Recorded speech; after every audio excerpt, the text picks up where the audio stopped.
So I just got a pang of inspiration and went on a crusade to come up with the population of Half-Life 2. And thankfully there's a lot of resources you can use to come up with a pretty solid estimation. Firstly, I want to find out what the population of the world is at the time. And the biggest first step is finding out what the year is. And it looks like people say that Half-Life 1 took place in 2003, and then Half-Life 2 takes place in 2023. So with this procured information, we're going to get the population of 2023, May 16th, which is the date that people give for Half-Life 2. And an awesome thing about the 21st century is that you have pretty good solid estimations as to what the world population is to the day. So we got 6,305,000,000 people. And what we're going to do with this number is we're going to subtract the 7-hour war casualty count. Okay, so who knows how many people died in the 7 hours war? Sadly, nobody does. But that doesn't keep people from throwing their estimation in. The first person I can think of who ever actually gave a death toll or an estimation to the 7-hour wars was Accursed Farms, Oil's Well, where Mike and Dave talk about how 80% of the population got bumped off. They decimated our defenses in a matter of hours,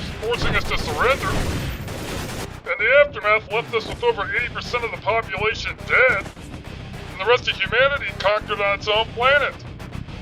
Then NineFeld made an awesome video about the aftermath of Half-Life and what leads up to Half-Life 2 in the 7 hours war, where in his video he estimates that 2,398,000,000 people got blown away by the Combine, as well as Zen Wildlife. So that's two estimations from two Half-Life superfans, so I regard them both equally. But there is another. One cold autumn day 2 years ago on Reddit, on the Half-Life Reddit of all places, imagine that, a deleted user created a poll where he asked, how many human casualties were there in the 7-hour war? 290 Bilbo Baggins rushed to give their responses. Whereas you could see, leading the poll, people guessed 4 to 5 billion people. Now, a particular number that stands out to me is over 7 billion. And the reason this number rustles my jimmies is because the world's population in 2003 could only be 6,305,000,000 people. So sadly, this poll is catered towards if the Combine invasion happened today, more so than back in 2003. But I'm still going to use this source, don't worry, because it still has some weight to it.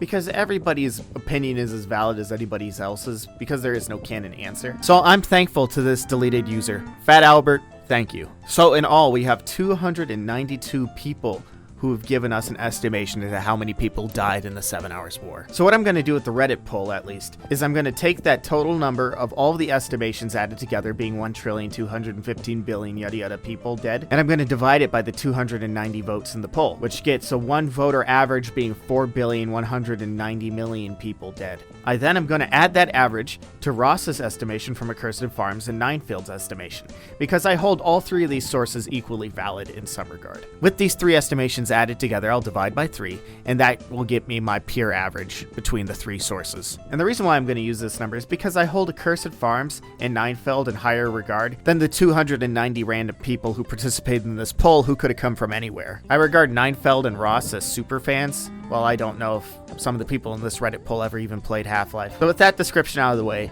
my death toll for the 7-hour war is 3,877,940,499 people. So now you might be thinking, okay, so you take this number and you subtract it from the world population, and that's how many people are around in Half-Life 2. And you'll be partly right. There's one key step you're missing. Mortality rates. Dun dun dun. See, there's now a 20-year period between the 7 hours war till the moment that Gordon Freeman shows up. And in every single one of these years, the human population's only going to go down like a flushing toilet. Because, if we remember, the Combine set up a suppression field, which means nobody's having any more babies. And as a result, the population is only going one direction, which is easier for me, somebody who loves demography, because usually when you do time spans, you have to take into account how many people are being born to how many people are dying, while here people are only buffing it. But what is the yearly mortality rate? That's a good question, and honestly, nobody seems to have a good answer, so I just kind of made my own estimation. So I took the worst mortality rate in the world in 2003, Sierra Leone, and I just multiplied it by 2 to account for all the horrible, awful alien life that's happening in the boot dictatorship that's going on. But long story short, it's 4,310.6 deaths per 100,000 people every year. So from there comes the most number crunching part of the video, where what I do is I take the number of survivors after the 7 hours war, and I subtract the yearly mortality rate for every single year. And I keep doing this till I hit the year 2023. the year that Gordon Freeman shows up. Then wham bam, thank you ma'am, we'll have our best estimation for how many people are left when Half-Life 2 takes place. Which, tragically, our number of surviving humans is 984,881,257 people. That's less humans on Earth than the Napoleonic period. So now we have a world population.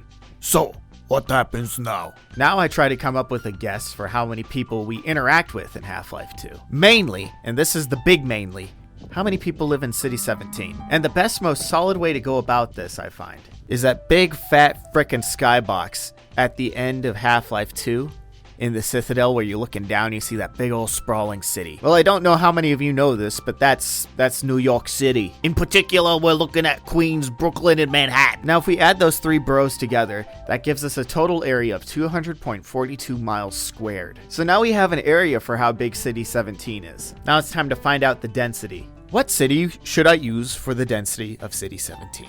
Well, thankfully there are 9 awesome candidates, and all of them are listed for us by the Half-Life 2 wiki, which is a pretty awesome wiki. So what I'm going to do is I'm going to collect the information from all 9 of these cities.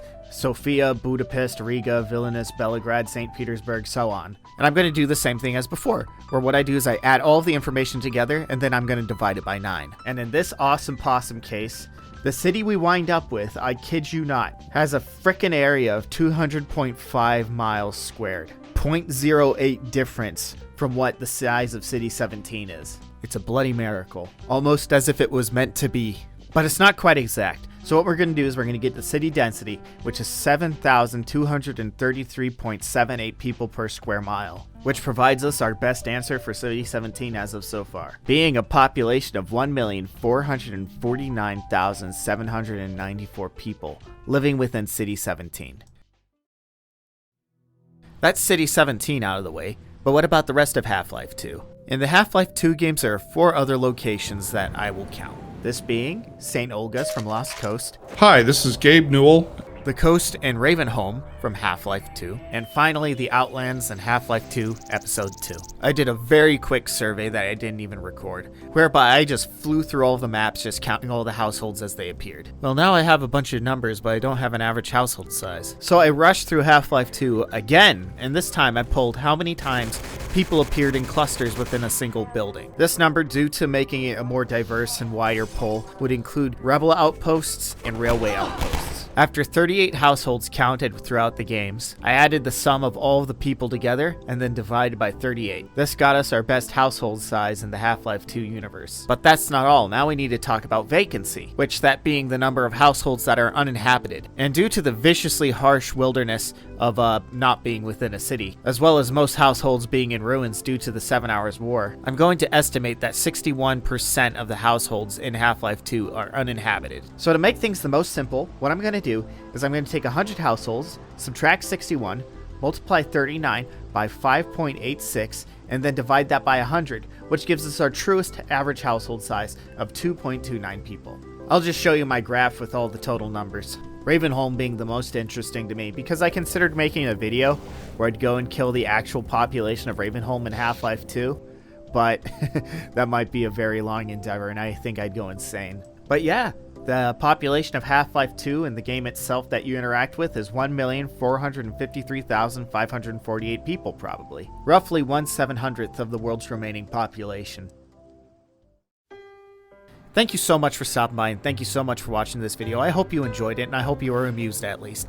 And besides that, I'm sorry about the delay. I started a new job, and it's a little rough, and it's just finding that perfect balance between working on videos, work, and downtime. But again, I'm super thankful that you guys stopped by. And as for my next video, I should stop making promises because I just wind up breaking them. So I guess to quote the great Linkara, it'll be out when it's out. But I promise you, there I go, promising again. Well, I am going to try my best to give you at least 2 videos a month. But yeah, again, thank you so much for watching. You guys have an awesome, awesome day.